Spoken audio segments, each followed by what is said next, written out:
Olá, pessoal, bem-vindos à TV Galáctica, bem-vindos ao Conexão X. Estou aqui com o nosso querido reverendo Lucas Bertolozzi, que hoje vai falar sobre a história que não contaram sobre Jesus. Tudo bem, reverendo? Como vai você? Seja bem-vindo ao Conexão X. Olá, Cris, minha irmã. Querido. Olá, estamos aqui na Galáctica. Mais um encontro juntos. Sempre uma honra, agora um compromisso semanal com vocês.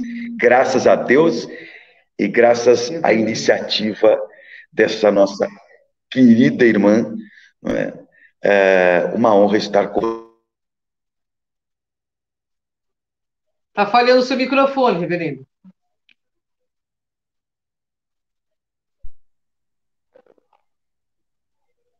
Deu uma falhadinha. Deu uma falhadinha. Mas Pera. estou te ouvindo agora. Tudo bem, estou te ouvindo. Hoje o reverendo vai falar da história de Jesus, uma história que não contaram dentro das religiões, dentro da própria história, né, do reverendo? Exatamente. E tem uma história, algumas histórias muito interessantes. Bom, primeiro que a gente tem que entender muito rapidamente, Cris, da onde Claro, vem a cultura dos nossos evangelhos. A gente tem que compreender que originalmente existiam vários textos, várias cartas paralelas, algumas datadas, inclusive, dos evangelhos tidos como canônicos, Marcos, uhum, Mateus, Lucas e João, né? Só que houveram alguns encontros chamados concílios, historicamente, e temos destes 7 principais, conhecidos como 7 concílios da Igreja Indivisa, os 7 concílios ecumênicos. Ou seja, essa igreja primitiva, que começa um processo de institucionalização, tinha várias vertentes de pensamento, dentre elas, e pode ser um assunto para o nosso próximo programa, o reencarnacionismo era uma vertente muito ativa no cristianismo primitivo, tal qual no judaísmo nos tempos de Jesus. Não é? uhum. E nós tínhamos várias linhas de pensamento paralelas. Então, para que esse processo fosse mais ou menos unificado, e aí também, paralelamente a um processo de romanização dessa igreja primitiva, onde o chefe da cátedra de Pedro, né? E por que eu faço historicamente? Porque não era Roma, era Uhum. Antioquia. Né? O patriarca da igreja de Antioquia é verdadeiramente o verdadeiro herdeiro de Pedro Apóstolo, dos 12, né? Considerando até Matias, no caso, já substituindo Judas Iscariotes.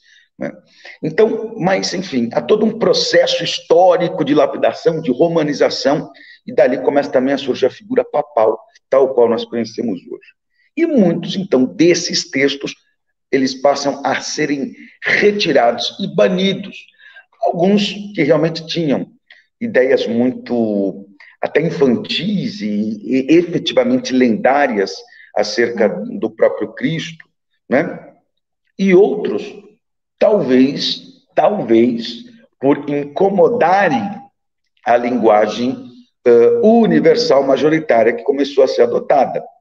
Rubem Alves, um dos grandes pensadores brasileiros, inclusive ele foi teólogo e pastor presbiteriano, né? Ele dizia que a heresia é a verdade de quem perdeu, é a verdade da minoria. Não é? Então, Uhum. aquilo que foi estabelecido majoritariamente teceu um fio condutor doutrinário que nós temos no chamado credo, né? Que é tão usado, inclusive, pelas benzedeiras, o chamado credo dos apóstolos, que é um resumo dessa fé da igreja que passa a prevalecer a partir do concílio de Constantinopla, século V. E dentre essas várias histórias, nós temos algumas emblemáticas e que até hoje desafiam a igreja cristã, tal qual nós conhecemos, sejam elas de tradição católica, e aí eu coloco as igrejas históricas, né? Os irmãos ortodoxos do Oriente, Uhum. nós, anglicanos, os veterocatólicos dos Países Baixos, as chamadas igrejas católicas nacionais, além da própria Igreja Católica Romana, ou mesmo as igrejas protestantes. elas são desafiadas a explicarem algumas dessas questões e não conseguem. E nós temos duas muito emblemáticas, pessoal, do Conexão X. A primeira fala sobre, na verdade, uma relação efetiva que Jesus teria tido com Maria Madalena. Nós já explicamos no programa passado que essa é uma tese quase que unânime no mundo cigano e que fica nos corredores, nos bastidores dos acampamentos ciganos. O problema, Cris, é que a história diz a seguinte, que Jesus, ele na verdade não acabou morrendo na cruz. Ele foi substituído por Simão de Cirene. Simão de Cirene, para quem não lembra, é aquele que estava lá assistindo, tadinho. Cirene é uma região no norte da África. E ele foi com o filho, estava assistindo a crucificação, estava passando por Jerusalém, porque era um judeu na diáspora, estamos aí falando do período da Pessah, da Páscoa judaica, e de repente, assistindo Jesus levar o madeiro horizontal da sua cruz, como era próprio na época, então ele pegou a força pelos legionários romanos para ajudarem Cristo a levar o resto, até porque estamos falando de um pedaço com mais de 100 quilos, um Jesus chagado, torturado, que já não tinha mais condições de carregar o próprio madeiro, tanto que a Via Sacra fala das 3 quedas de Jesus, simbolicamente. E que esse Simão de Cirene, na verdade, é que acabou sendo crucificado no lugar de Jesus, nos 45 do segundo tempo. E essa tese, ela é levantada por nada mais, nada menos que a religião islâmica. Os muçulmanos reforçam isso. E dizem a mesma coisa. E nós vamos ter uma frente, a partir do Corão, textos paralelos da teologia islâmica, do século VI, VII, que vão reforçar isso sistematicamente. E vão dizer o seguinte, que Jesus, Maria Madalena, já grávida de Jesus, Maria, a mãe de Jesus, e João, o apóstolo, então isso já desfaz um pouquinho a tese levantada por Dan Brown, não é? Eles vão a caminho da Caxemira. Sim. A Caxemira é no noroeste indiano.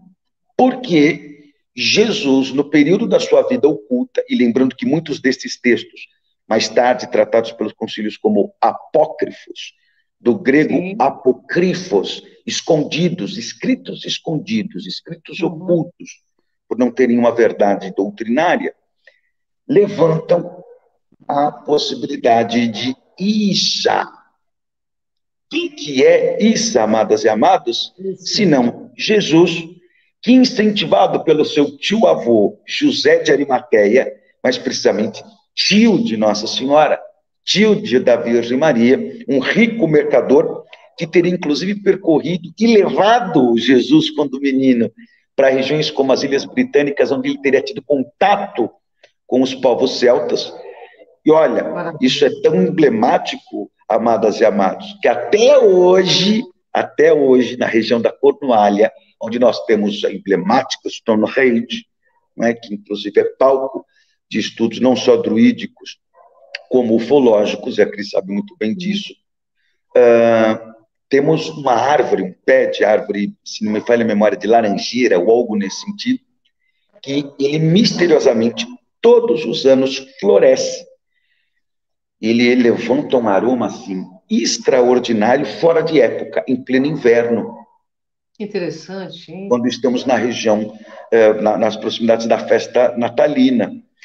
E a tradição desses celtas cristãos diz que essa árvore ela foi bem abençoada porque Jesus, ainda menino, numa dessas viagens, acompanhando o seu tio-avô José de Arimateia, urinou no pé dessa árvore. Ele abençoou a árvore.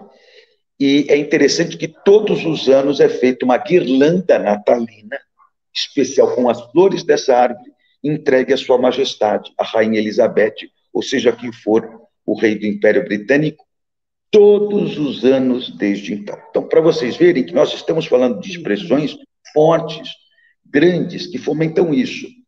E dentro desse processo, Jesus teria sido levado a conhecer as regiões do extremo norte da Índia, até as fronteiras com o Nepal. Mais tarde, um arqueólogo inglês, percorrendo, em pleno século XIX, monastérios do budismo Vajrayana, o budismo tibetano, na atual região onde hoje é o Nepal, na época pertenciam todos ao grande império do Indo, ao grande império indiano, que foi um expoente em tempos antigos.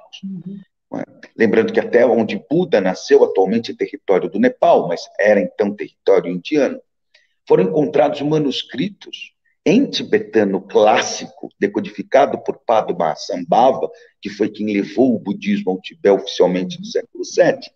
E desse mesmo período, do século VII, são datados esses textos que a arqueologia encontrou em pleno século XIX, e que falam da figura emblemática de um homem conhecido como Isha, onde em sua terra natal, Isha significaria a divindade que salva, Deus que salva. De fato, em hebraico, Yeshua vem dessa expressão, Deus salva, Yahoshua.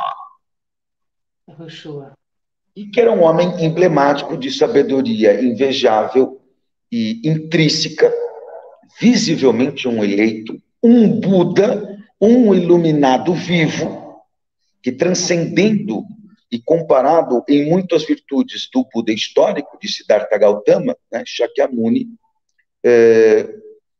não só aprendeu conceitos da própria mensagem do Dharma, como ensinou e trocou vários conceitos. Trouxe à tona vários conceitos que enriqueceram em muito a cultura daquele lamastério, e que foi uma figura emblemática, que ele era visivelmente diferenciado pelo seu tom de pele vermelha, pelos seus traços vindos do deserto, e que ele acabou voltando para sua terra natal, no deserto, depois de um período longo, e que alguns textos, então, algumas inscrições acabam variando de 3 anos, outras até de 7 anos. Nossa! E que ele dizia que ele teria que percorrer ainda um tempo de deserto, antes de efetivamente chegar à sua cidade e aí divulgar o Dharma. Dharma, em sânscrito, é o conhecimento. Sim. E é um termo muito utilizado, a lei divina. É um termo muito utilizado no budismo, que o budismo captou do hinduísmo. Tanto que o hinduísmo, originalmente, pessoal, é conhecido como Sanatana Dharma, lei divina eterna. A eterna lei divina. A expressão hinduísmo é uma expressão quase que pejorativa que os ingleses, quando colonizaram a Índia, deram. Tá? Mas, originalmente, o hinduísmo, se é para dar um nome, é Sanatana Dharma. Curiosamente, para vários movimentos esotéricos e de nova era, a figura de Jesus vai reaparecer como o nome de Sananda.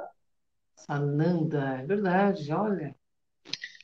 Em muitas supostas, vamos colocar assim, sempre para fomentar a discussão, né? Sobretudo Ashtasheran, as tripulações de Ashtasheran apresentam a figura do Mestre Jesus como Sananda, numa expressão muito similar ao sânscrito, e lembrando que o sânscrito é o idioma raiz que vai originar o aramaico, de fato, o idioma falado por Jesus, o hebraico, o árabe e vários dialetos falados no Oriente Médio. Então, nasce no Vale do Indo, é o sânscrito, e também o nepalês, e dentro do sânscrito nós tivemos variações idiomáticas, né? O melungo, o kannada, né? E assim por diante, o hindi hoje, tal qual temos, então, multiplicou em uma série de idiomas. E essa questão acabou sendo levantada à tona. Então, nós temos vários livros célebres, entre eles Jesus viveu na Índia, né, que mostram essa passagem efetiva em que Jesus, na verdade, teria sido um grande yogi e que, inspirado pelo Abba, pelo Pai, e olhem que coisa interessante, em Pali, que é mais uma variante do sânscrito, e todo o principal cânon do budismo primitivo, até hoje em voga pelos budistas Theravada, que são os budistas majoritários ali do sudoeste asiático, tá? tudo eles utilizam o sânscrito ou principalmente o Pali, né? É muito interessante essa questão, porque Abba significa luz, enquanto em hebraico, Abba e aramaico significa pai. E Jesus teria voltado do Nepal, e depois passado pela Caxemira, pela própria rota, e quando ele retorna para a região de Jerusalém, ou da Terra Santa como um todo, né, para a região palestina, ele volta utilizando essa expressão, Abba, para se referir à figura de Deus. Aonde os seus conterrâneos teriam dito, uau, que quebra! Ele está falando do Pai, ele está se referindo a Deus, a El Shaddai, a Yahvé, aquele que é o absoluto como Pai com tamanha intimidade. Mas isso também levanta a possibilidade que, na verdade, Jesus estava fazendo uma alusão à luz, ao estado quântico de todas as coisas, né? Ao absoluto. Tanto que nós vamos ter, dentro do budismo, Amitabha, o Buda da luz infinita, que é muito promulgado e cultuado no budismo Mahayana, que foi ensinado pelo Buda histórico. Então, temos várias características, e que justamente, quando ele se vê efetivamente perseguido, a ponto de ser crucificado, ele foge com destino a Caxemira. Nessa rota, Maria Madalena se vê impossível de prosseguir a jornada, porque ela estava gestante, quase partindo. Então, ainda no começo da fuga, ela vai com outras duas companheiras e muda de caminho com o patrocínio de José de Arimateia. José de Arimateia, que então, nesse processo, acaba indo definitivamente para as Ilhas Britânicas e se torna o primeiro, na verdade, promulgador da mensagem do Cristo nas Ilhas Britânicas. Isso também é corrente, uma tradição corrente em toda a Bretanha, em toda a Grã-Bretanha, e ela acaba aportando, como nós dissemos na semana passada, no sul da França, e ali nós temos toda a criação da cultura de Saracali, né? E Jesus prossegue, então, com João e Maria. Também João e Maria acabam ficando, João, o seu discípulo amado, Maria, a sua mãe, eles acabam ficando no caminho. João, ele acaba parando na Turquia, e Maria, a sua mãe, teria morrido nesse caminho. Entendi. E Jesus, então, se vê mais uma vez solitário na busca, e vai parar aonde? Na Caxemira. A Caxemira, Cris e pessoal do nosso Conexão X, é uma região riquíssima de tradição iógica, tanto que nós temos o chamado Shivaísmo da Caxemira. O Shivaísmo da Caxemira é um legado, é uma cultura toda própria, e que foi um dos primeiros movimentos por toda a Índia, principalmente datado a partir do século VIII, e vejam que nós temos textos, então, em períodos muito próximos. Olha, lá no Nepal, né, foi encontrado textos datados do século VII, que falam da presença de Issa, e o Shaivismo, ou Shivaísmo da Caxemira, data do século VIII. Então, está tudo mais ou menos pertinho.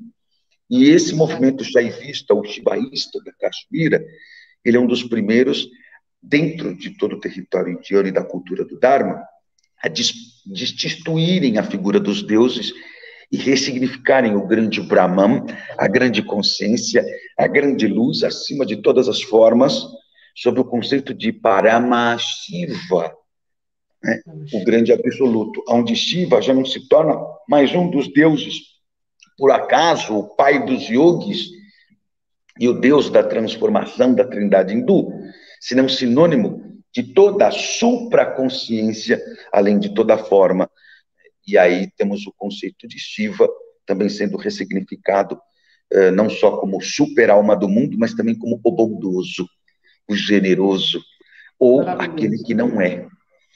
Então, nós temos um impacto muito forte aí, e que começa na Caxemira, misteriosamente. E para muitos dos estudiosos, esse impacto se dá pela presença de Issa, que retorna, não sobe para os Himalaias, fica na Caxemira, difundindo uma nova cultura, que resgata que de fato é a antessala do Advaita, do hinduísmo, que é justamente essa cultura da única consciência. Então, destituem os deuses como seres individuais, traz, por influência do budismo, a cultura do absoluto, mas não é um absoluto vazio, como prevê o Buda, a Shunyata. É um absoluto consciencial, sim. É o Abba, é o pai, que é uma mãe. E que todo, na verdade, esse trabalho teria acontecido por causa da difusão da mensagem de Jesus, que acaba trazendo o conceito de monoteísmo judaico, e nós sabemos que esse conceito de monoteísmo judaico não começa com Abraão, ele começa antes de Abraão, no Egito, com Akenaton, é o primeiro que vai usar do arquétipo de Ra, não é?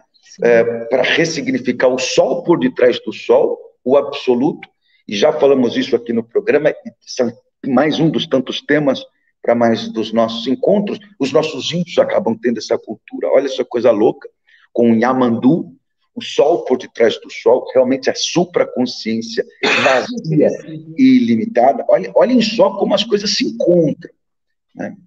E da mesma maneira, então Jesus, ele por toda essa influência histórica, ele traz o indivisível, mas que já não é mais vazio, ele é consciencial, por isso que ele é pai e ele também é mãe. E detalhe, pasmem, Jesus teria morrido em idade avançada na Caxemira. E até hoje existe o túmulo de Issa na Caxemira. Interessante, hein? Inclusive, no futuro, a gente pode até pegar essas imagens e daí colocando aqui na tela, que é muito interessante. Verdade. Só que tem uma coisa incômoda.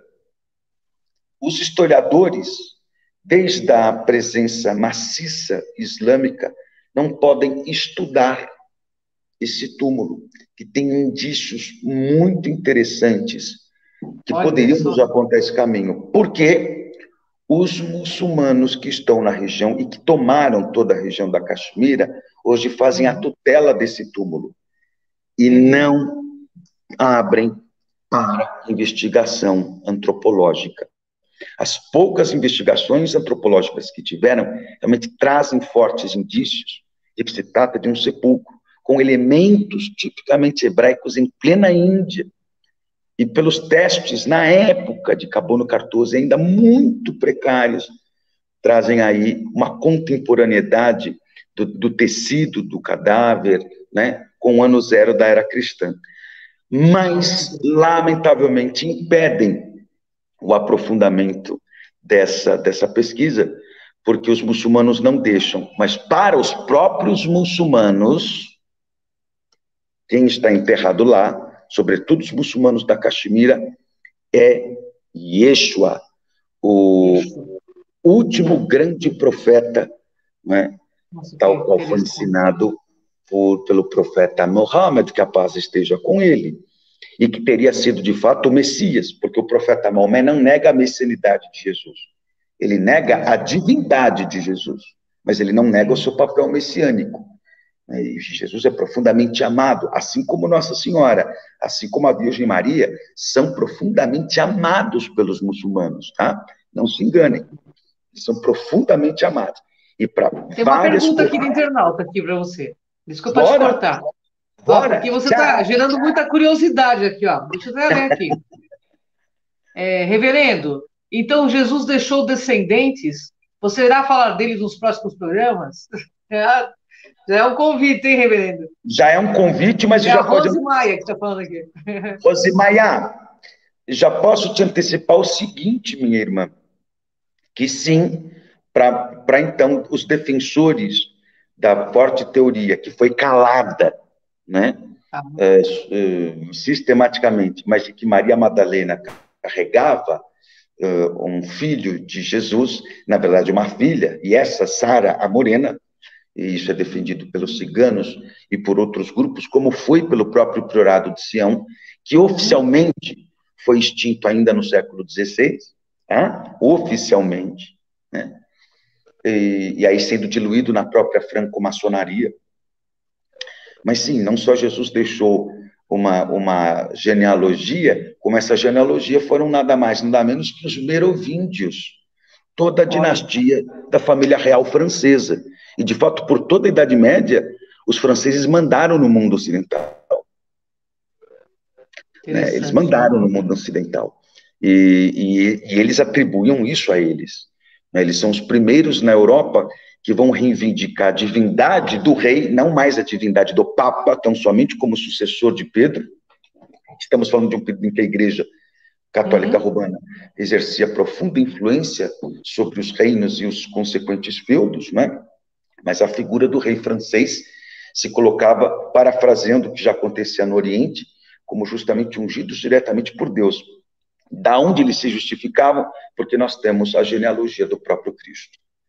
Então, sim, ele teria deixado pelos defensores dessa corrente de pensamento, que, insisto, eles vão se encontrar, eles convergem nesse ponto de um Jesus chamado Issa, que na sua juventude vai ser iniciado na tradição dármica do Buda, no extremo norte da Índia, nos Himalaias, e que, em busca de retornar para lá, acaba aportando na Caxemira, também território indiano. Então, esse é um ponto de convergência que, para todos, para quem acredita que Jesus esteve na Índia, para quem acredita que, independente de Jesus estar na Índia ou não, ele teve um filho com Maria Madalena, para quem acredita que esse filho tenha sido eventualmente Santa Saracali, não importa, o ponto convergente é esse.